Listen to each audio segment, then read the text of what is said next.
Hello, good morning students.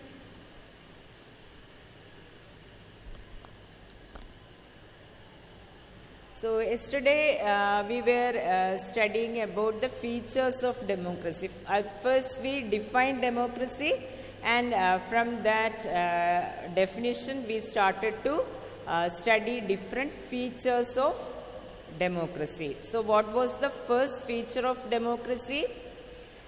In a democracy, the final decision-making power must rest with those elected by the people. So we covered the example from Pakistan. Okay.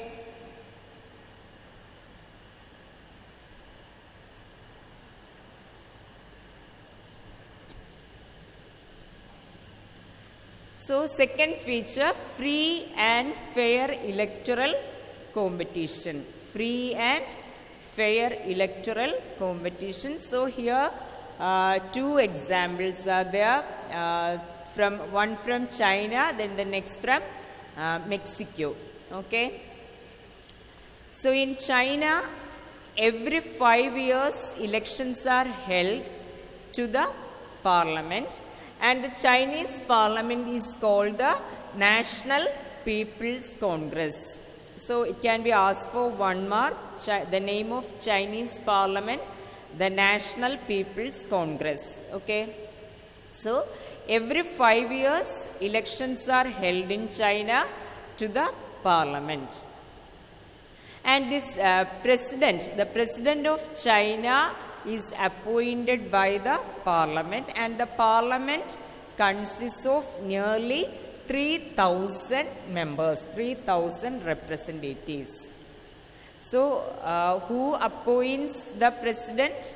The parliament appoints the president. Okay.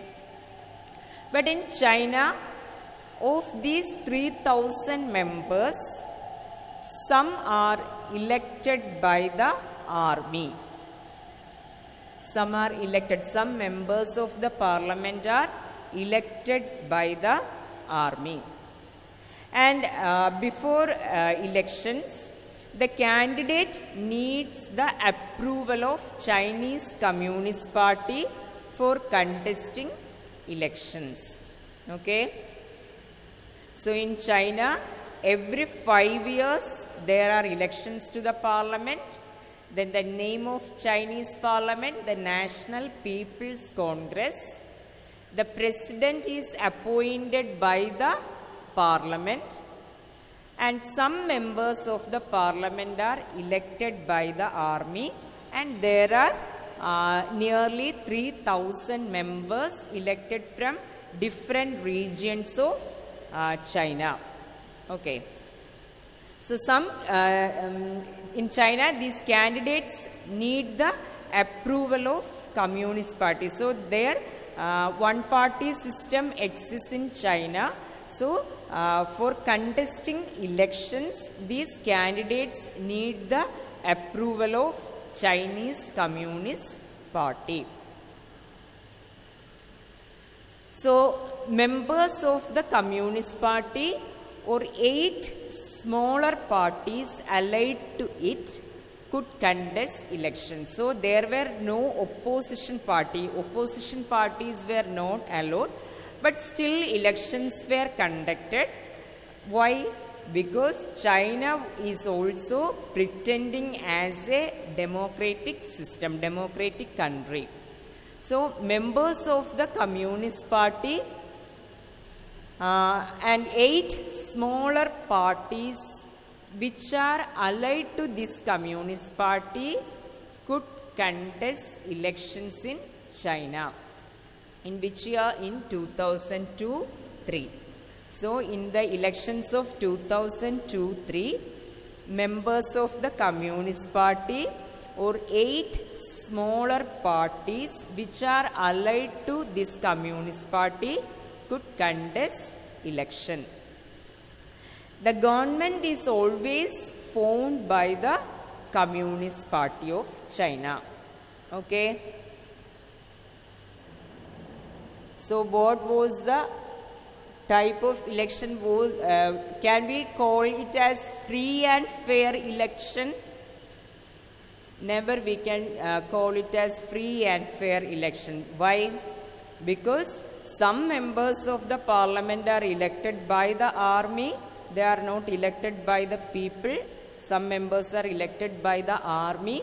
Then the candidates need the approval of the Chinese Communist Party for contesting elections. So we can't call this type of election as free and fair. So once again, in China, every 5 years elections are held to the parliament. The Chinese parliament is called the National People's Congress. President is appointed by the parliament. The parliament consists of nearly 3,000 members.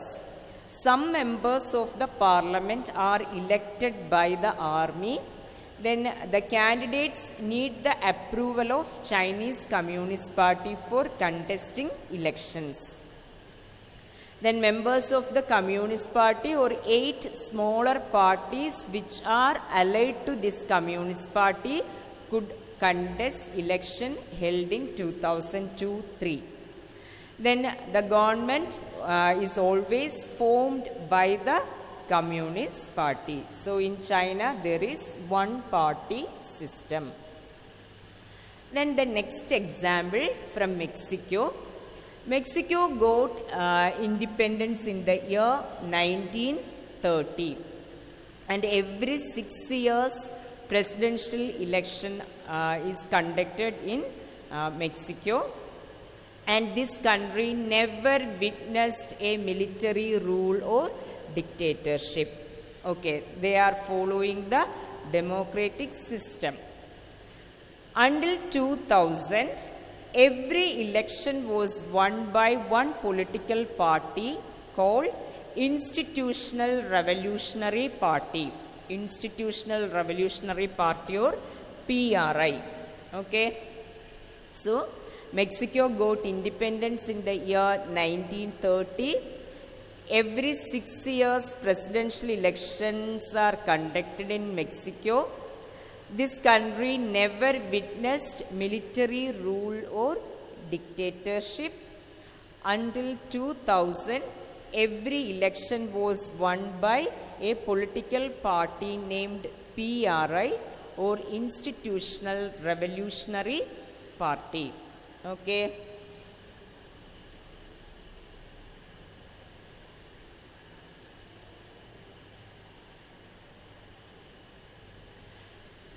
So here, unlike China, opposition parties could also contest election, but they never managed to win. Okay. So in China, the Communist Party and 8 smaller parties which are allied to the Communist Party were given permission to contest election, but here the opposition parties could also contest election in Mexico. But these opposition parties never won the election. So why? The government or the ruling party, the government played many dirty tricks to win election. The people who are employed in government offices, they had to attend party meetings. Okay. Then the teachers of government schools forced parents to vote for PRI. So opposition parties could contest in election, but they couldn't win in Mexico. Then to win election, the PRI played many dirty tricks. The government officials or the people who are employed in government offices had to attend party meetings. Then teachers of government schools were forced teachers of government schools forced parents to vote for PRI. Then the media was always used to criticize the opposition. The activities of opposition groups were ignored by the media. That means media was also under the control of PRI. So media was used to criticize the opposition. The activities of opposition were ignored. And sometimes at the time of elections, the polling booths were shifted from one place to another in the last minute. Okay, so for the people, casting votes became difficult. So at the last moment of elections, polling booths were shifted from one place to another. So it created inconvenience for the people to cast their votes. And for election campaigns, PRI spent large sum of money. So what were the dirty tricks played by PRI to win election? The employed people of government offices or the government officers had to attend party meetings. Government school teachers forced parents to vote for PRI. Then media was used to criticize the opposition. The activities of these opposition parties were ignored. And at the last moment of elections, polling booths were shifted from one place to another, and so it became difficult for the people to cast their votes. Then PRI spent large sums of money for election campaign. So both these cases, both these China and Mexico, we can say that they are conducting elections in a democratic or non-democratic way. We can definitely say they are conducting elections in a non-democratic way. Okay, so these elections are non-democratic or not fair. Here in China, elections are conducted, but these elections are not offering any choice because the opposition parties are not allowed. So people have no options, no choice. Okay. Every time the same party is ruling China. So in China, elections never offer any choice to the people. Choosing the ruling party, the candidates approved. So the candidates are approved by the ruling party. We already studied that the ruling, only with the approval of the ruling party, the candidates can contest elections. Okay. Then in Mexico, if we compare with China, it is seemed that people have choice because opposition parties are also contesting there. But in practice or in actual way, there is no choice because the opposition parties are not allowed to win. Okay, no way for the defeat of the ruling party. Even though the opposition parties are contesting elections, who is managed to win? The PRI. Okay, so no way for the defeat of the ruling party. Clear?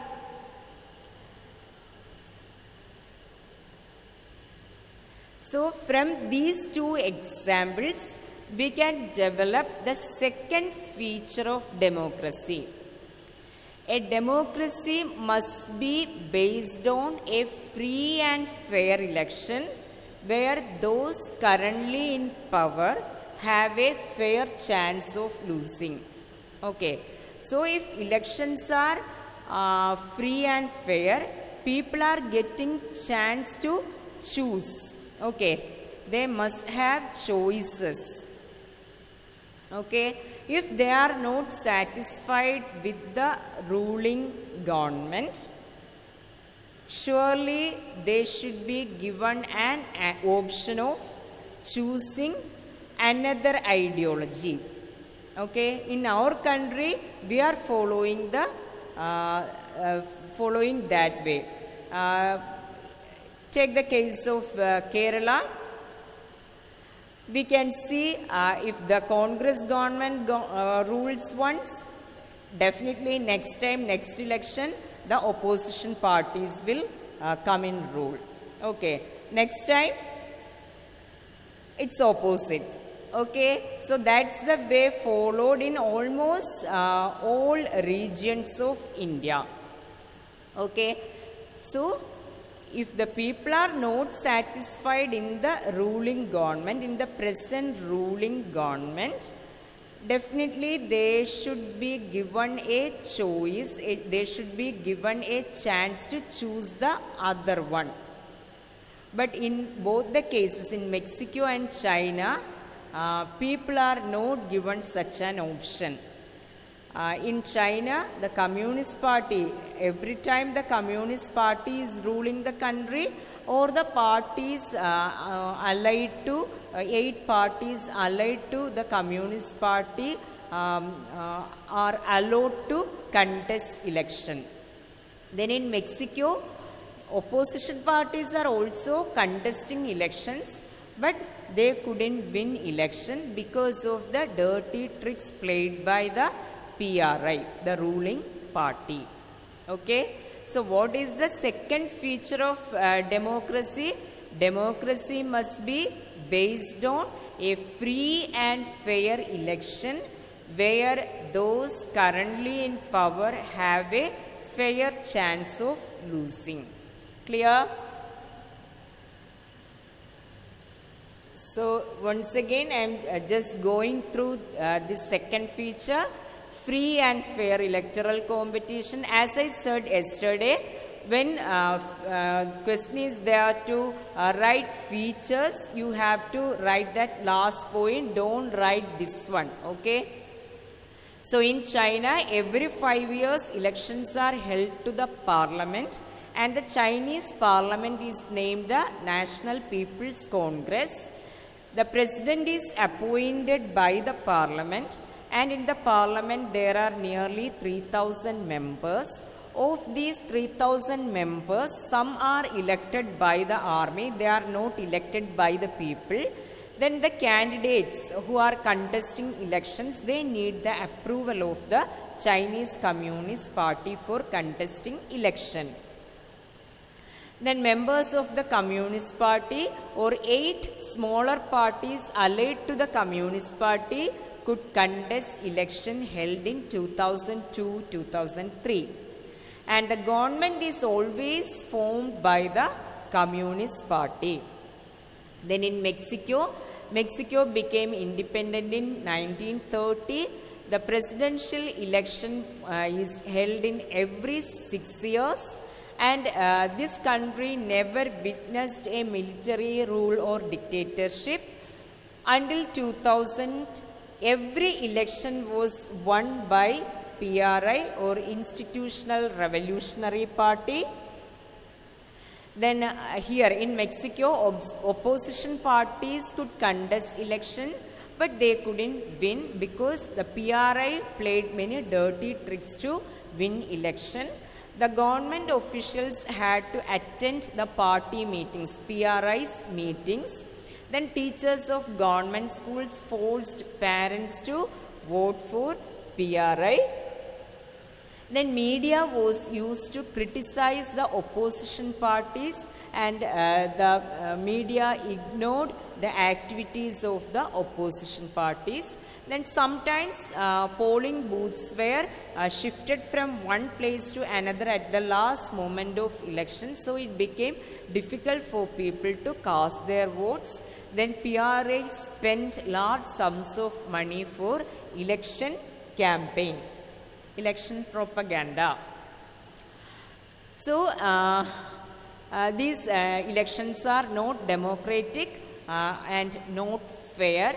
In China, elections offer any choice then choosing the candidates approved by the Communist Party are allowed to contest elections. Then in Mexico, it is deemed as democratic because sometimes we feel that the people of Mexico have choice, but in practice no choice because no way for the opposition parties to win election, or no way for the defeat of the ruling party.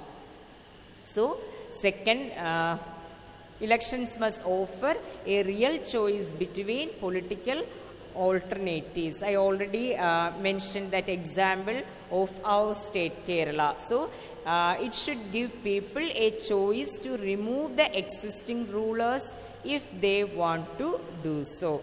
That alternate governments, if a Congress government rules the 5 years, first 5 years, then next 5 years Communist Party is coming in rule, then the next 5 years the opposition, the Congress Party comes in rule. That is the way followed in our country because we are getting choices, or we are getting the options to choose.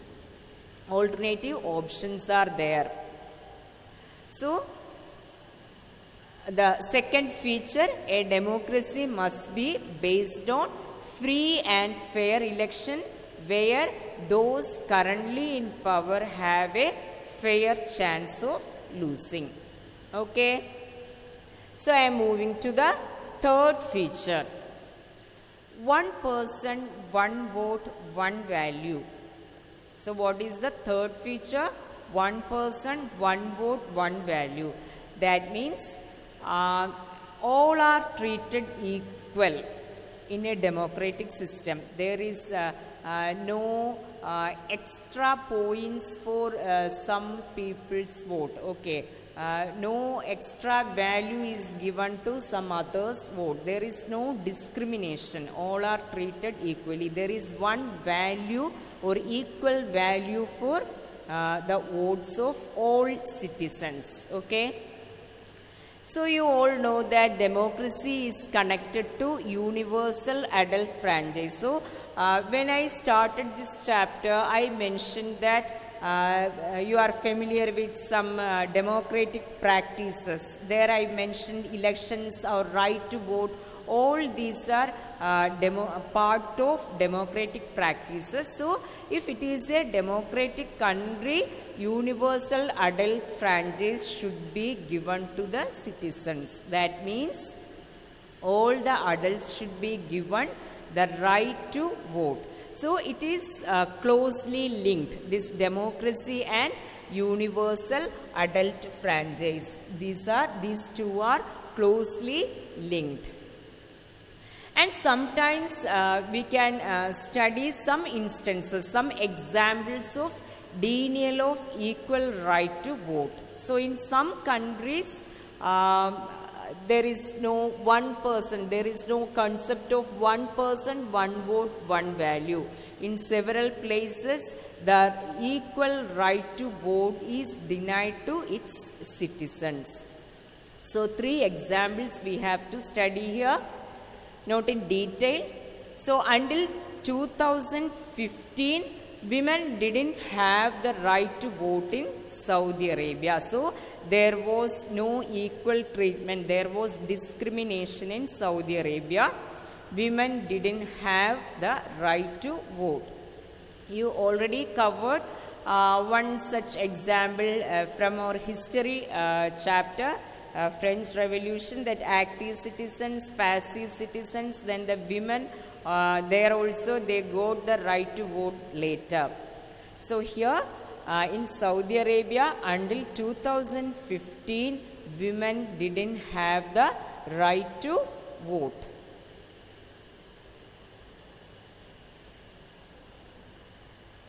Then in Estonia, very different citizenship rules are there. People belong to the Russian minority. They found it difficult to get the right to vote. So in Estonia, the people, the minority section was the Russian people. So in Estonia, this minority section didn't get the right to vote. Okay, so in Estonia, the citizenship rules were different from our country. There the people belong to the Russian minority found it difficult to get the right to vote. Then the next example from Fiji. In Fiji, the vote of an indigenous Fijian has more value than that of an Indian Fijian. So many Indians are there, Indian Fijians are there, the Indians who were migrated to Fiji in earlier times, even from the colonial period as plantation workers. In Fiji, the vote of an indigenous Fijian, a native, a Fijian, has more value than that of an Indian Fijian. So, democracy is based on the principle of political equality, but in these three places, in these three countries, they are not following the principle of political equality. First case, Saudi Arabia, now they are not following that discrimination. Until 2015, in Saudi Arabia, women didn't have the right to vote. Then Estonia, the Russian minority, they are the minority section in Estonia, so they had no right to vote. Then in Fiji, the vote of an indigenous Fijian has more value than that of an Indian Fijian. So, third feature, in a democracy, each adult citizen must have one vote and each vote must have one value. Okay, that means never follow inequality or never follow